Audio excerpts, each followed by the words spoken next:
What's going on, YouTube and my fellow reefers? Hope everybody's doing fine out there. The weather's starting to get warmer. It's nice. Getting ready for that spring, you know. Yeah,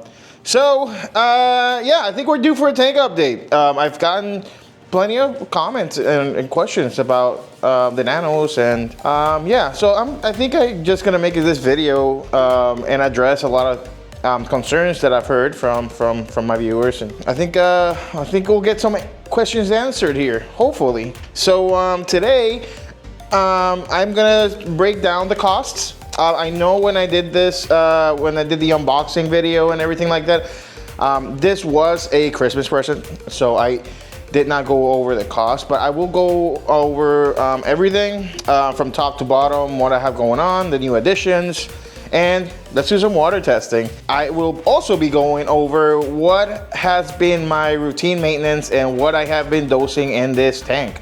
I'm gonna start off with everything that's going on right now. So, here we have her.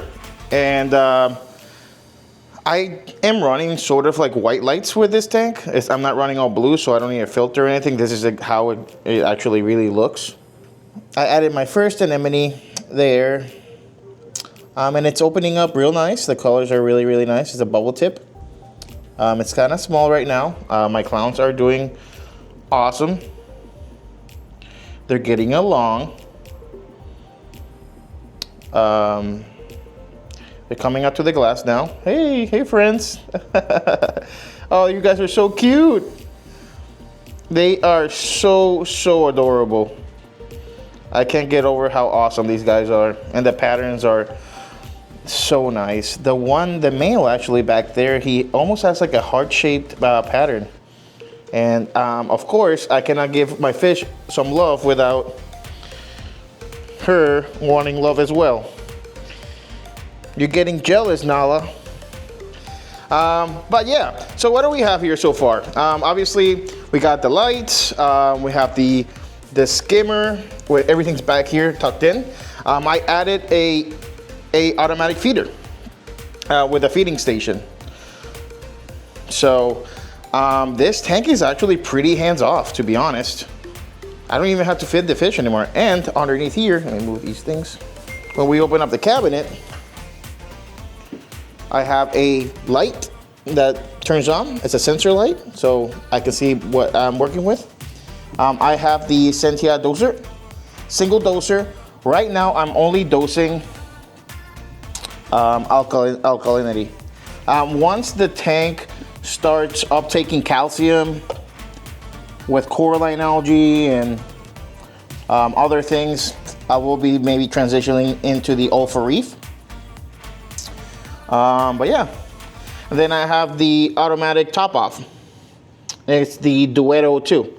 Super nifty top off. I haven't had any issues with it. So this comes down like so, and then I got the automatic top off, and I got the doser. The Sentia doser does not have dosing holders, so I just got one from Amazon and I just kind of taped it in there. But that dosing thing is not going anywhere. The skimmer that it came with, it's actually doing that's actually a really good job. I mean, look at that, all that gunk. And look at that foam. All that frothy foam. Like, this skimmer is actually really good. I'm really impressed with how this skimmer is performing. I don't even have a filter sock on this tank. Right now, I am working on boosting my copepod population. Having that said, I'm gonna go into what I've been dosing. Besides the alkalinity, as you guys saw that I'm dosing right now, I am dosing live phytoplankton and live copepods. They're actually all over the tank. I can show you guys.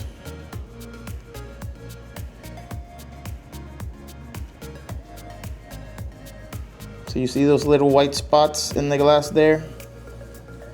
They're kind of moving around. Those are all copepods.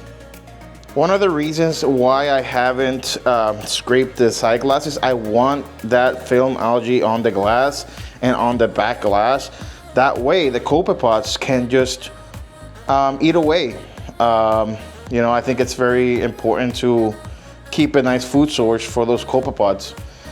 If I keep this tank pristine clean and I scrape absolutely everything off, you know, I am taking away from that food source and biodiversity. Like, algae is so important for a tank, especially at the beginning stages. Are you gonna host the anemone right now? Are you guys gonna do it? Yeah, I think the anemone is still a little small. So I have here an Eheim auto feeder, and I have it feeding twice a day. And these guys are eating flake food, and they love the flake food. I also have a little starfish there. He comes out when the automatic feeder goes off, and he goes for the flake food, and he eats up all the unwanted or uneaten flake food that just settles in the bottom. Alrighty, I think that pretty much covers everything from top to bottom. These are the Red Sea LED 50s. Like I said, it did come with the tank. I will be description down the link to the setup video and when I picked up my tank. It doesn't go into detail. I mean, I put together the Red Sea stand. I mean, if you guys have any experience with putting together IKEA furniture, that's pretty much it, you know. And yeah, I think everything just came in. I just put everything in there and just plugged it in. That was it. It's so simple to like put together. Let's go over my water parameters. What's going on right now? So let's go test the waters. So for water testing, I am going to be using Saliford test kits. These test kits are awesome. They're very accurate. And what I like about these test kits is that they don't require a lot of like water volume in order to test. I know that, for example, these Hanna checkers, they require about 10 milliliters of water, which is a lot in my opinion. Especially when you have like small water volumes like nano tanks. But these guys only use, like, just so you have some contrast, 2 milliliters, and even in some cases 1. I think the nitrate one uses only 1 milliliter of water. 10 versus 2, I think that's a big difference. So let's see what the water parameters are.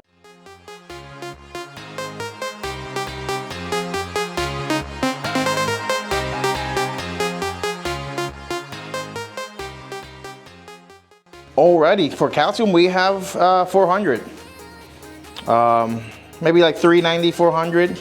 So a little on the lower side. Like I said, I am not dosing any calcium on there, but there's nothing really uptaking the calcium. You know, there's no stony corals or anything like that, or LPS with generating skeleton that will consume the calcium.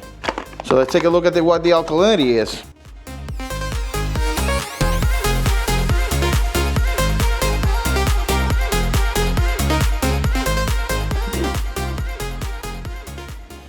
So for alkalinity, we have 7.7. Yeah, basically almost 8, right on the money. Maybe a tad low. I would probably dose a little bit more. Let's check the magnesium now.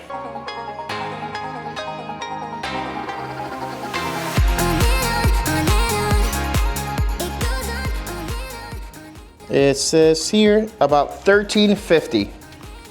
That's pretty good. 1350 is pretty stable. So do keep in mind, I haven't done a water change in this tank in over 2 weeks, just because I'm trying to keep my nitrates elevated. So now I think let's just check out the nitrates. Alright, it says to stir for 30 seconds, which I am going to do now. And then it says to wait for 3 minutes. So let's see the results in 3 minutes. Well, as you can see, my nitrates are almost undetectable. It's supposed to be like that pinkish color. And it's pretty clear. So nitrates are pretty low. It had a little hint of pink, but it was like so subtle, it was barely even visible. That means there are some nitrates. I do dose nitrates. But with the algae growing and the cleanup crew and everything like that, and the live phytoplankton and the copepods and the biodiversity in the tank is consuming some of those nitrogens, which is pretty nice. I mean, nitrates, which is awesome. Yeah, just keep that in mind. You know, when you're starting off, don't go crazy on dosing. You don't need it. If you gotta understand what you have in your tank and what consumes what, and then you just dose accordingly. So yeah, the parameters seem awesome. I'm pretty happy with the parameters, to be honest. Like I said, it's been well over 2 weeks, actually going on 3 weeks since I last did a water change. And I've dosed nothing but just alkalinity. So that means that the parameters are really, really stable. So let's talk about the cost. Since I didn't get into that on my unboxing video when I did purchase it or picked it up. This will run you over, between just the tank and the stand, $1,000. In today's market, it's not too bad considering how the things cost nowadays. And it's a Generation 2.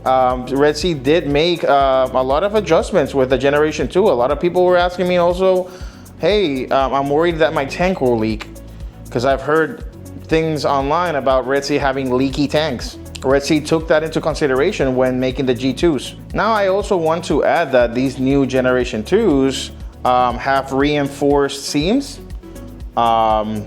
They have different compartments for like the new Red Sea Nano mat that it just came out. I will be purchasing and installing that in a very, very near future. Dosing pump, which is a Sentina. It's made by Aquavitro. I'm dosing about 5 milliliters of alkalinity, and that's keeping it around 8, which is what I want to see. And that is 160. And then the Duetto 2 auto doser is 140. Auto top off, I mean. So those are the big components, like the major, besides those are the two biggest expenses. I do have a reservoir, a Red Sea, 4.7 gallons, and that was like around $70. These reservoirs are expensive. Let's talk about reservoirs for a second here. I was so surprised to see the price of reservoirs being like $200-300 for a box that just holds water. That's pretty crazy. But anyways, enough about that rant. Yeah, I mean, you can just use a bucket, or you can use one of those Seachem 5-gallon. These 5-gallon buckets that Seachem makes are awesome. Here it is. I have like 6 of these. But yeah, it's only $15. $1,500 roughly for absolutely everything. The only thing I did not include in that price tag is your inhabitants. And with that, I think that's pretty much it. Like I said, these tanks are pretty simple. They make great gifts. They fit in almost any scenario, any room really. They're pretty snug and small. Mine has it seems like it has a lot of things going on, but it's just because it's pretty much hands off. Yeah, I'm pretty happy with the results. If you guys have had negative experiences with these type of tanks, especially the Generation 2s, comment down below and let us know. Which, by the way, I haven't added anything else to the tank. I mean, I can, but I am gonna hold off because Reefapalooza in Orlando is coming up. I can't believe it's been already almost a year. It's in April, and we're at the end of February, so it's only a few months away. I will be attending the event, and if you watch the channel and if you're planning to attend as well, and I will be going on Saturday. Their event is from April, well, it's 2 days. It's a weekend. It's April 26 and 27, and they have so many awesome corals and anemones. Yeah, if you guys are in Reefapalooza on April 26, I usually always go. This is gonna be my 3rd year in a row going to the event. So if you happen to see me and wanna say hi, that'd be awesome. So yeah, I think that's pretty much it. So thank you guys for watching. I'll give you guys another update on this tank if you guys are interested. Any comments or questions down below, let me know. Anything from setup to supplements, and yeah, and share your experiences with everybody else. So thank you guys for watching. I'll catch you in the next one. See you guys. Stay salty.